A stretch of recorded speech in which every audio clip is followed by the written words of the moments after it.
Okay, magandang araw po sa inyo lahat mga boss. Villa Leticia, part 4.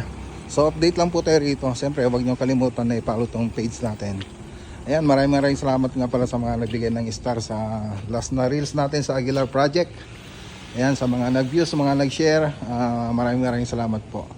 So update po tayo rito. So dito naka-ready na po yung design dyan. So tatakpan na lang po yung ibang part.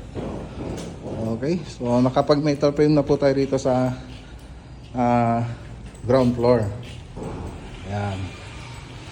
Okay na, so pwede na tayo magtakip dito. Ngayon punta naman tayo doon sa taas. So bali may roof deck din po to. So yun yung last po na gagawin. So metal frame pa lang po tayo. So ito po yung sa may high ceiling. Tapos yung design dito. So tatlong design kasi yan mga boss. Tapos dito cove design sa mga kwarto. So tatlong cove design. So nagpe-frame na po sila. Pati dito sa room 1. Okay. So nakapag-frame na. So cove design pati dito. So ang hindi na lang po na ipe-frame dito yung sa may roof deck. So PVC ceiling. Tapos dun sa may storage ay cove design. So medyo malong-luwang kasi yun mga boss.